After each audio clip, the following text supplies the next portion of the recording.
అందరికీ నమస్కారం. ఫ్రిడ్జ్ వాడకంలో మనం చేసే 10 తప్పులు ఇవే. మన రోజువారీ జీవితంలో ఫ్రిడ్జ్ వాడకం చాలా ఎక్కువైపోయింది. అన్ని రకాల ఆహార పదార్థాలు ఫ్రిడ్జ్లోనే స్టోర్ చేసుకుంటాము. కానీ కొన్ని పదార్థాలను ఫ్రిడ్జ్లో పెట్టకూడదు. అవేంటో ఇప్పుడు తెలుసుకుందాము. కొన్ని ఆహార పదార్థాలు ఫ్రిడ్జ్లో పెట్టడం వలన వాటి పోషకాలు కోల్పోతాయి. వండిన ఆహార పదార్థాలను ఫ్రిడ్జ్లో పెట్టేటప్పుడు వాటిని ఒక బాక్స్లో వేసి మూత పెట్టి స్టోర్ చేసుకోవాలి. మూత పెట్టకుండా పెట్టినట్లయితే ఆహార పదార్థాలు ఫ్లేవర్ మారిపోతుంది. రెండవది, వేడిగా ఉన్న పదార్థాలను ఫ్రిడ్జ్లో పెట్టకూడదు. చల్లారిన తర్వాత మాత్రమే పెట్టాలి.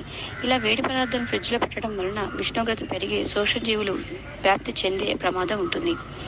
ఇంకా టమాటాలను ఫ్రిడ్జ్లో ఉంచకూడదు. ఇలా ఉంచడం వలన టమాటాల్లో ఉండే విటమిన్ సి కోల్పోయి టమాటా రుచి కూడా తగ్గిపోతుంది.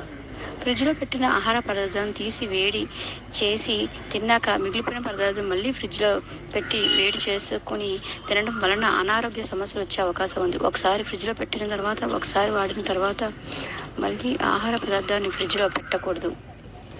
తేనె ఫ్రిడ్జ్లో ఉంచకూడదు. రూమ్ టెంపరేచర్ వద్దనే ఉంచాలి. స్వచ్ఛమైన తేనెకు ఎక్స్పైరీ ఉండదు. తేనె ఫ్రిడ్జ్లో పెట్టడం వలన మరింత చిక్కగా తయారై వాడుకోవడం కష్టంగా ఉంటుంది. మాంసాన్ని గుడ్డును ఫ్రిడ్జ్లో పెట్టినప్పుడు వారానికి ఒకసారైనా ఫ్రిడ్జ్ని క్లీన్ చేసుకోవాలి. లేకపోతే బ్యాక్టీరియా పెరిగే అవకాశం ఉంటుంది. దానివల్ల అనారోగ్య సమస్యలు వస్తాయి. పాడైపోయిన వేడిగా ఉన్న పదార్థాలను ఫ్రిడ్జ్లో పెట్టకూడదు. ఇలా పెట్టడం వల్ల ఆ పదార్థాలు పాడైపోవడమే కాక వాటిపై ఉన్న సూక్ష్మజీవులు ఇతర పదార్థాలపై వ్యాప్తి చెందే అవకాశం ఉంది. ఇది మన ఆరోగ్యం పైన తీవ్రమైన ప్రభావాన్ని చూపిస్తుంది. బ్రెడ్ను ఫ్రిడ్జ్లో ఉంచకూడదు. ఫ్రిడ్జ్లో ఉంచడం వలన అవి గట్టిగా అయిపోయి దానిలో ఉన్న పోషకాలు అన్నీ నశించి పోతాయి. ఈ బ్రెడ్ను తీసుకోవడం వల్ల అనారోగ్యంకి మంచిది కాదు. ఫ్రిడ్జ్లో అరటిపండు కూడా పెట్టకూడదు.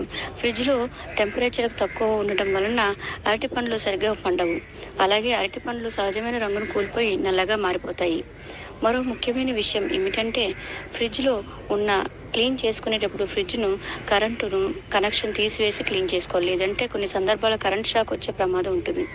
చాలా మంది కూరగాయలను ప్లాస్టిక్ కవర్లో పెట్టి ఫ్రిడ్జ్లో స్టోర్ చేస్తారు. ఇలా చేయటం వలన ప్లాస్టిక్ కవర్లో తేమ వచ్చి కూరగాయలను త్వరగా పాడైపోతాయి. అలా కాకుండా ఉండాలంటే ప్లాస్టిక్ బాక్స్లో ఉన్న పేపర్ టవల్ వేసి కూరగాయలను స్టోర్ చేసుకోవచ్చు. కూరగాయల్లో ఉన్న తేమ ఆ కవర్ పీల్చుకుంటుంది. కూరగాయలు పాడవకుండా ఉంటాయి. ఫ్రిడ్జ్లో పాడైపోయిన పదార్థాలను గడ్డకట్టిన ఐస్ క్రీముల్లో ఎప్పటికప్పుడు క్లీన్ చేసుకోవాలి. ఐస్ క్రీమ్ ముక్కలు ఎప్పటికప్పుడు క్లీన్ చేసుకోవాలి. ఈ విధంగా నీట్గా ఉంచుకోవటం వలన ఎటువంటి అనారోగ్య సమస్యలు మనకి దరిచేరవు. ఇలాంటి వీడియోలు మరిన్ని చూడాలంటే ప్లీజ్ సబ్స్క్రైబ్ చేసుకోండి. ధన్యవాదాలు.